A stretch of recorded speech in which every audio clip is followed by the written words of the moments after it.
সবাইকে আরো একটি ভিডিওতে স্বাগতম জানাচ্ছি। আহ, উপবৃত্তিপ্রাপ্ত শিক্ষার্থীদের মধ্যে যে সমস্ত শিক্ষার্থীদের মোবাইল ব্যাংকিং তথ্য আপডেট বিভিন্ন কারণে এখনো করা সম্ভব হয়নি, তাদের জন্য একটি সুখবর বলা চলে। কারণ কর্তৃপক্ষ সার্বিক পরিস্থিতি বিবেচনায় আহ, উপবৃত্তির মোবাইল ব্যাংকিং তথ্য আপডেটের সময়সীমা আগামী 27 জুন 2024 খ্রিস্টাব্দ তারিখ পর্যন্ত বর্ধিত করেছে। আপনারা জানেন যে সরকার এবছরই সারা বাংলাদেশে উপবৃত্তিপ্রাপ্ত শিক্ষার্থীদের উপবৃত্তির অর্থ মোবাইল ব্যাংকিং নগদের মাধ্যমে প্রদানের সিদ্ধান্ত নিয়েছে। তারই ধারাবাহিকতায় শিক্ষা প্রতিষ্ঠানগুলোকে শিক্ষার্থীদের উপবৃত্তির তথ্যগুলো আপডেট করার ক্ষেত্রে, বিশেষ করে অ্যাকাউন্টের ক্ষেত্রে তাদেরকে বলা হয়েছে যে তাদেরকে নগদ অ্যাকাউন্টের তথ্য দিতে হবে।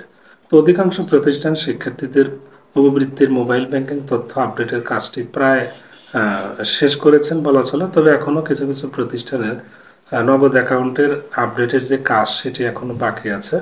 সো কর্তৃপক্ষ যেহেতু আবার একটু সময় কিন্তু বাড়িয়েছে, আপনারা নিশ্চয়ই জানেন যে জুন মাসের 8 তারিখে কিন্তু এটি সর্বশেষ সময় ছিল। তো কর্তৃপক্ষ আবারও এটি বাড়িয়ে মোটামুটি পুরো জুন মাসে চলবে বলা চলে, কারণ জুন মাসের 27 তারিখ পর্যন্ত বাড়িয়েছে এবং উপজেলা মাধ্যমিক শিক্ষা অফিসারদেরকে 30 তারিখের মধ্যে, অর্থাৎ 30/6/2024 তারিখের মধ্যে প্রতিষ্ঠান থেকে যে মোবাইল ব্যাংকিং তথ্য আপডেট করে দেওয়া হচ্ছে তাদের তথ্যগুলো অ্যাপ্রুভ করতে বলা হয়েছে 30/6/2024 তারিখের মধ্যে। সুতরাং যে সমস্ত প্রতিষ্ঠানে এখনো উপবৃত্তিপ্রাপ্ত শিক্ষার্থীদের মোবাইল ব্যাংকিং তথ্য আপডেট বাকি আছে, আপনারা অতি দ্রুত শিক্ষার্থীদের মোবাইল ব্যাংকিং আপডেটের কাজটি সম্পন্ন করে ফেলুন। এর পরবর্তীতে কর্তৃপক্ষ আবার সময় দেবে কিনা অত্যন্ত সন্দেহ।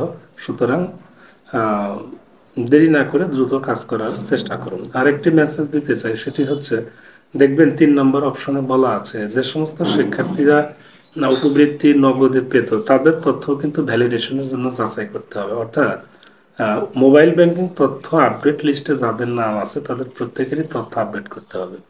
ধরে নিন একজন শিক্ষার্থী ইতোপূর্বে নগদের মাধ্যমে উপবৃত্তি পেত, এখন কি করতে হবে? এখন চিঠির যে ভাষায় ওই শিক্ষার্থীর তথ্য যাচাই করে সেটি মোবাইল ব্যাংকিং তথ্য আপডেট অপশন থেকে সরিয়ে দিতে হবে, অর্থাৎ তার তথ্যটাও কিন্তু যাচাই করতে হবে। সুতরাং একটা কথা ক্লিয়ার, উপবৃত্তিপ্রাপ্ত শিক্ষার্থীদের মধ্যে যাদের নাম মোবাইল ব্যাংকিং তথ্য আপডেট লিস্টে আছে তাদের প্রত্যেকের তথ্যগুলো কিন্তু যাচাই করে সংরক্ষণ করতে হবে।